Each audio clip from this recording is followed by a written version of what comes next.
नमस्कार दोस्तों, welcome back to your own channel Wealth Saga. आज है 11 दिसंबर 2020 और एसजीएक्स निफ्टी में आपको पॉजिटिव ओपनिंग दिखाई पड़ रही है। तो similar kind of positive opening आप इंडियन मार्केट्स में भी देख सकते हैं, क्योंकि ये सपोर्टेड बाय ग्लोबल क्यूज़ है, क्योंकि एशियन मार्केट्स में भी माहौल पॉजिटिव है। तो similar kind of positive opening, gap up opening आप इंडियन मार्केट्स में भी देख सकते हैं। बात करें कल के ट्रेडिंग सेशन में, कल के ट्रेडिंग सेशन में देयर वाज प्रॉफिट बुकिंग। कोई मेजर क्रैश या फिर कोई मेजर क्रैक दिखाई नहीं पड़ रहा दोस्तों। Nifty 50 just corrected 50 points. 50 point का करेक्शन अकॉर्डिंग टू मी, मतलब अगर एक रीजनेबल आदमी से पूछें तो 50 पॉइंट या फिर 0.5% का करेक्शन को आप करेक्शन नहीं कहेंगे, it's just a profit booking. और प्रॉफिट बुकिंग आई और उसके बाद वहाँ से फिर से ऊपर रीसीट होकर के वो क्लोज हुआ। इट सिंपली मीन्स कि मार्केट में time to time profit booking चल रही है। जो लोग ट्रेड कर रहे हैं, जो लोग इन्वेस्टेड हैं, they are not selling their portfolio. जिसने 7,500 पे खरीद करके रखा है, 8,000 पे खरीद करके रखा है, 10,000 पे भी खरीदा है, अपने पोर्टफोलियो को रीस्ट्रक्चर करके बनाया है, he is not going to sell his holdings. Okay, अगर आप ये सोच रहे हैं कि यहाँ पर अपनी होल्डिंग्स को सेल करेगा, you are mistaken. The only thing which he will do is, कोई क्रैक आता है, ही विल ऐड इट। तो वही मेरा आपसे गुजारिश है दोस्तों कि लोअर लेवल्स पे जीटीटी ऑर्डर लगा के रखें। अगर आपको लगता है in your wildest of the dreams कि market will correct to 7,000 7,500, I think you are actually mistaken. फिलहाल सेंसेक्स निफ्टी बैंक की मैंने कल चार्ट एनालिसिस करी थी। आई एम श्योर आपने उसको देखा होगा। लाइव सेशन में भी मैंने काफ़ी सारी चीज़ें कवर करी थी। आई एम होपफुल आपने वो सारी चीज़ें देखी होंगी। कल के दिन के top gainers for FMCG pack, जिसके बारे में 3-4 दिन मैंने पहले आपको बताया था कि मार्केट में एफएमसीजी पैक रनअप होने वाला है। उसके रीजंस क्या हैं, वो सिर्फ मतलब there is only one major reason, जो कि मैंने उस वीडियो में कवर किया था। आई एम श्योर आपने उसको देखा होगा। उसमें मैंने 3 स्टॉक्स कवर किए थे, Nestle, I covered ITC and I covered HUL. Britannia is also my portfolio stock, nevertheless it's also a very very good stock. और आप देख सकते हैं करीब 4% से ऊपर ही बढ़ोतरी रही है ब्रॉडली सभी स्टॉक्स में बात करें। टॉप लूजर्स की, तो लूजर्स में यूपीएल में there was some news of some whistle blower complaint, जिसके चलते स्टॉक में 10-11% की गिरावट आई। कोई नई चीज़ नहीं है। इन्फोसिस जैसी अच्छी कॉर्पोरेट गवर्नेंस वाली कंपनी के ऊपर भी विसल ब्लोअर कंप्लेंट्स आती रहती हैं। बट हाउ गुड, बैड और अगली that news is, and how good और bad way UPL handles it, that is very much important. कि भाई अगर इनका काम साफ़ सुथरा है तो इसको साफ़ सुथरे तरीके से मार्केट में मीडिया के सामने आकर के अपने पॉइंट को रखें और ऑफ कोर्स अपने शेयर होल्डर्स को इस प्रकार के मिसहैकर से बचाएं। रही बात जिन लोगों ने कल भी 415 पे स्टॉक खरीदा है, वो आज 5% के प्रॉफिट में। दोस्तों, मार्केट में लॉस सिर्फ एक आदमी करता है। There is only one person who makes loss in this market, he is a greedy man. सिर्फ लालची आदमी इस मार्केट में लॉस करता है। चाहे आप स्विंग ट्रेडर हो तो भी आप प्रॉफिट बनाएंगे, आप इंट्राडे ट्रेडर हैं तो भी प्रॉफिट बनाएंगे, लॉन्ग टर्म ट्रेडर हैं तो भी प्रॉफिट बनाएंगे, और चाहे किसी भी प्रकार के पार्टिसिपेंट हो, if you are not greedy you will make money. और अगर आप ग्रीडी हैं तो चाहे आप लॉन्ग टर्म इन्वेस्टर हो तो भी आप लॉस करके ही जाएंगे। सो हर एक चीज़ का एक पैरामीटर, इंट्राडे में 1%, स्विंग ट्रेडिंग में 5%, लॉन्ग टर्म का तो कोई होराइजन नहीं है, लेकिन मेरे हिसाब से लॉन्ग टर्म में भी आपका एक पर्सपेक्टिव होना चाहिए कि इस स्टॉक में इस स्टॉक से मैं क्या एक्सपेक्ट कर रहा हूँ। अगर आपको लग रहा है कि वो एक्सपोनेंशियली बढ़ता चला जाएगा, तो भाई आरकॉम जैसी कंपनी जिसने इंडिया में सबसे पहला मोबाइल लॉन्च किया था, इट इज़ वैनिश्ड। ओके, तो जस्ट गिविंग एन एग्जाम्पल, मेरे दिमाग में आया तो मैं बता देता हूँ। तो अल्ट्राटेक सीमेंट, टाटा मोटर्स और sheet cement were the other stocks जिसमें कि कल करेक्शन दिखाई पड़ा। बात करें कमोडिटी सेक्शन की, तो गोल्ड में दोस्तों फिर वही बात, लालच। जिन लोगों ने सोचा कि गोल्ड में और ज़्यादा गिरावट आएगी और जो है 40,000 पे खरीदूंगा, तो गोल्ड एक 48.5 के लेवल्स पे आकर के फिर से वो ऊपर चलना शुरू हो गया। थैंकफुली कल फिर से थोड़ी सी गिरावट आई। तो दोस्तों, अगर आपको खरीदना है, in case if you want to buy, मेरे हिसाब से 50,000 and below is reasonably a good price to accumulate slowly on dips. Silver में दोस्तों कल 63,000 के ऊपर के लेवल बने रहे। ज़्यादा कारोबार क्रूड में हुआ नहीं, लेकिन नेचुरल गैस वॉज अप्रॉक्सीमेटली 4.5% अब। बात करें करेंसी सेक्शन की, तो करेंसी सेक्शन में दोस्तों कल के दिन मार्केट में गिरावट थी, जैसा कि मैंने कल सुबह आपको बताया था। आई एम श्योर आपको याद होगा कि कल अगर इंडियन मार्केट में करेक्शन होता है, मैंने बोला था कि अगर मार्केट में करेक्शन आएगा तो रुपी will fall and dollar will rise up, और वही आपको दिखाई पड़ा कि डॉलर थोड़ा सा चढ़ा विजा वी इंडियन रुपी। ऐसा नहीं है डॉलर ने बहुत अच्छा परफॉर्म किया, it's just that Indian rupee ने अंडर परफॉर्म किया। इस कारण आपको यूएसजी करेंसी पेयर में आपको डॉलर थोड़ा स्ट्रांग दिखाई पड़ रहा है। ओके दोस्तों, तो अभी निफ्टी में आज क्या होगा भाई, बिल्कुल मैकेनिकल रहना है। You don't have to be greedy, you don't have to be sentimental, बिल्कुल मैकेनिकल रहो। मैकेनिकल मतलब भाई अपना एक टारगेट बना के रखो, टारगेट पे पैसे निकाल लो भाई। वो हो सकता है 5% से 15% भी चला जाए, फिर आप सोचेंगे यार मैं तो 5% निकल गया, 15% चला गया। जो ये सोचता है वही लॉस खाता है। एनीवे, बात करें पिवट चार्ट पे, तो दोस्तों अपना एक टारगेट बना के रखिए कि मेरे को भाई इस प्राइस पे एंटर करना है, इस प्राइस पे निकल जाना है। आज कल के दिन जो क्लोजिंग हुई 13,478, जो कि 13,500 के नीचे, जो कि बताता है 13,500 इज अ मेजर रेजिस्टेंस। आज के दिन सुबह सुबह अगर 13,500 टूटता है तो आपको 13,500 के लेवल्स भी दिखाई पड़ सकते हैं। और अगर बाई चांस समहाउ कोई बैड न्यूज़ आ जाती है तो पहला सपोर्ट आता है 13,400 का और 13,350 का।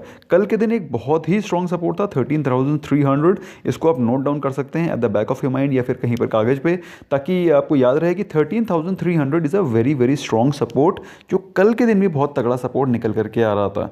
तो अदरवाइज मैं तो याद रखूंगा ही, आप टेंशन मत लीजिए, मैं तो याद रखूंगा ही। तो 13,300 के बहुत स्ट्रॉन्ग सपोर्ट है, जिसके ऊपर निफ्टी 50 फिलहाल अभी गिरता हुआ नहीं दिखाई पड़ रहा है। बात करें निफ्टी बैंक की, तो निफ्टी बैंक कल 199 point, just short of 200 points नीचे क्लोज हुआ, 30,500 के ऊपर क्लोज हुआ।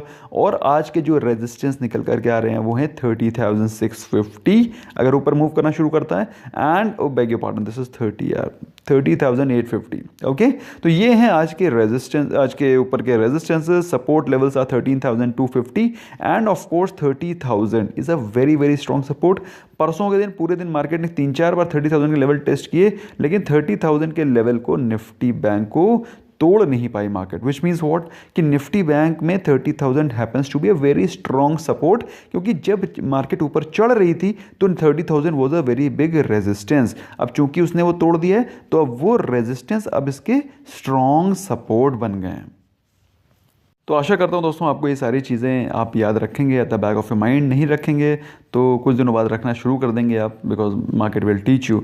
एनीवे, बात करें एफआईआईज़ की, तो एफआईआईज़ ने कल खरीदारी करी 2260 करोड़ की, जैसा कि वो कई दिनों से करते आ रहे हैं। एक डेटा दिखाऊंगा अभी, आप उसको देख करके आपको बड़ा मजा आएगा, मतलब यू विल बी फाइंडिंग की बड़ा इंटरेस्टिंग डेटा है। ओके, डीआईआईज़ ने कल करी सेलिंग, जैसा कि वो काफ़ी समय से कर रहे हैं। कल सेलिंग करी उन्होंने मात्र 15 करोड़ रुपए ज़्यादा ओनली। आप देखिए, बाइंग हुई 2260 करोड़ की, सेलिंग हुई 2275 करोड़ की। नेट सेलिंग मतलब डीआईएस ने भी कुछ खरीदा है, they also bought it and they also sold. What they sold was more than what they bought, इसी कारण जो नेट सेलिंग हुई है वो है 2275 करोड़ की, जो कि मात्र 15 करोड़ ज़्यादा है, लेकिन मार्केट में अच्छा खासा इंपैक्ट हुआ। बेसिकली क्या हुआ, जब इन्होंने बेचा होगा तो डीआईएस जितना बेच रहे थे उसके बाद एफआईआईज ने खरीदारी करी, तो पूरी मार्केट ऑलमोस्ट रिकवर कर गई। तो FIIs are continuously buying because they are aware कि इंडिया में growth opportunities are immense. Okay, जो डेटा के बारे में बात कर रहा था वो ये है, एफआईआईज ने नवंबर के महीने में, नवंबर में जब मार्केट बहुत बम्पर तेज थी, आपको याद होगा, तब 65,000 करोड़ का इन्वेस्टमेंट किया था एक महीने में। ओके, अभी आज तारीख क्या है, आज तारीख है टुडे इज 11th, राइट, या 11th, टुडे इज 11th। आज 11 तारीख है और 11 दिन में एफआईआईज ने ऑलरेडी इस महीने में 22,000 करोड़ रुपए इन्वेस्ट कर दिए, विच मीन्स वॉट, ऑलमोस्ट 3 गुना पैसा फिर से मार्केट में इन्वेस्ट होने वाला है अगर यही ट्रेंड चलता रहा तो। मतलब 1 लाख करोड़ से भी ऊपर का investment is going to happen in just these 2 months। Market क्यों नहीं चढ़ेगी बताइए। लेकिन यस, एक बात बिल्कुल फैक्ट है कि जब ये प्रॉफिट बुकिंग होगी तो आप सोच लीजिए क्या होगा। लेकिन ये प्रॉफिट बुकिंग होगी या नहीं होगी इसकी कोई गारंटी नहीं। FIIs are here to stay, क्योंकि उन्होंने कुछ अच्छे स्टॉक्स में, फंडामेंटली गुड स्टॉक में इन्वेस्टमेंट कर रखा है। But yes, this possibility can not be ruled out कि अगर बाई चांस प्रॉफिट बुकिंग आती है तो फिर अच्छा खासा क्रैक दिखाई पड़ेगा। फिलहाल फाइजर को अप्रूवल मिल गया है इमरजेंसी यूज़ ऑफ वैक्सीन के लिए, और आईआरसीटीसी का जो ओएफएस है वो फर्स्ट डे में 198% सब्सक्राइब हुआ है। आप लोग का क्वेश्चन चल रहा होगा कि सर आप कर रहे हैं कि नहीं कर रहे हैं। फिलहाल आज है रिटेल इन्वेस्टर्स का दिन, अगर आप लोग करना चाहते हैं कर सकते हैं। दोस्तों, मैं पैसा फंसाने में ज़्यादा विश्वास रखता नहीं हूँ। मैं 198% का रिटर्न एज इट इज़ 1 साल में बना लूँगा। तो परसेंट का रिटर्न की बात कर रहा हूँ, सब्सक्रिप्शन की बात नहीं कर रहा। So I will think about it if I am not very keen on participating in the OFS of IRCTC. लेकिन yes, if you are wanting to buy, मेरे हिसाब से IRCTC is a good company. मेरे हिसाब से if you are a safe investor, मेरे हिसाब से IRCTC happens to be a good company to invest for long term horizon. ठीक है, तो इस बारे में बिल्कुल भी कोई डाउट नहीं है कि IRCTC के फंडामेंटल्स अच्छे हैं। It's a good company, you can invest. Okay, बात करें नॉट सो गुड न्यूज़ की, तो नॉट सो गुड न्यूज़ में ऐसा कोई खास ख़राब न्यूज़ नहीं है मार्केट में जिसके चलते बहुत बड़ा क्रैक आ जाए या बहुत बड़ी गड़बड़ी आ जाए। मार्केट को मालूम है कि इस समय कोरोना केसेस चल रहे हैं and they are very well known to everyone, और अभी तो इमरजेंसी यूज़ की वैक्सीन भी फाइजर ने निकाल दी है। So things are very much under control. Yes, Kotak Mahindra bank को डिविडेंड देने से मना किया गया, RBI ने मना किया है। उसकी न्यूज़ आपने ऑलरेडी पढ़ ली होगी, I am sure you are aware. तो मे बी थोड़ा मोड़ा बैंकिंग सेक्टर में थोड़ा सा इफेक्ट दिखाई पड़ेगा, but not very significant impression on the market. बात करें रिजल्ट्स की, तो रिजल्ट्स का सेशन आने वाला है दोस्तों। We have to be careful, क्योंकि दोस्तों जिस भी स्टॉक में तेज़ी बनी हुई है वो सिर्फ एक कारण से कि स्टॉक के रिजल्ट अच्छे आएंगे, ये स्टॉक अच्छा परफॉर्म करेगा। और अगर उस स्टॉक ने अच्छा परफॉर्म नहीं किया तो बहुत बुरी तरह से तमाचे पड़ेंगे, और ये तमाचे आपको हो सकता है दिसंबर एंड लास्ट वीक से दिखाई पड़ना शुरू हो जाएं, क्योंकि आइडिया तो लग ही जाता है कि इसकी प्रॉफिटेबिलिटी कितनी रहने वाली है। Market is very intelligent. Anyway, बात करें आज के ट्रेडिंग सेशन में क्या व्यू रहने वाला है, तो भाई काफ़ी सारे स्टॉक्स अच्छी बाइंग रेंज में आ गए हैं, जिनमें कि चाहें तो आप थोड़ा सा बाय कर सकते हैं फॉर स्विंग ट्रेड 5% के लिए। 5% आपको लेना है और निकल जाना है। लालची बनेंगे तो फिर मुश्किल हो जाएगी भाई, है ना। और रही बात ट्रेडिंग के लिए, कुछ स्टॉक्स आपने अगर ले रखे हैं उनमें आपके 5% बन जाते हैं। 5 ट्रेडिंग बेट्स मतलब स्विंग ट्रेडिंग के 5%। स्विंग ट्रेडिंग दोस्तों मुझे बड़ा पसंद है। मैंने तो पता नहीं भगवान जाने कितने लोगों को तो I would have made millionaires just because of swing trading. क्योंकि स्विंग ट्रेडिंग में क्या है, 5% लो और निकलो, और लॉस कौन करता है, जो लेके बैठ जाता है, 5 के 50 बनाने की कोशिश करता है। सो अच्छे स्टॉक्स को लेने के लिए GTT ऑर्डर्स प्लेस कर दीजिए। GTT order is an exclusive feature of Zerodha. In case if you have not opened an account in Zerodha, link is there in the description. You will get benefits from our side as well, because we will get benefits, so of course we want to reciprocate them. So market फिलहाल अभी extreme greed के mode में है, तो long term investment इसमें बिल्कुल भी recommended नहीं है, एटलीस्ट आई वॉन्ट रिकमेंड। बाकी आपकी मर्जी है, आप चाहें तो इन्वेस्ट कर सकते हैं। लॉन्ग टर्म के लिए दोस्तों कभी भी कोई लेवल ठीक नहीं, you must always buy goods quality stocks on each dip for long term horizon. तो बस, but yes, if you are trading, then you must book profit timely. That's all from my side, friends. Thank you so much for giving up precious time. I hope you learned something new. Bye bye for now.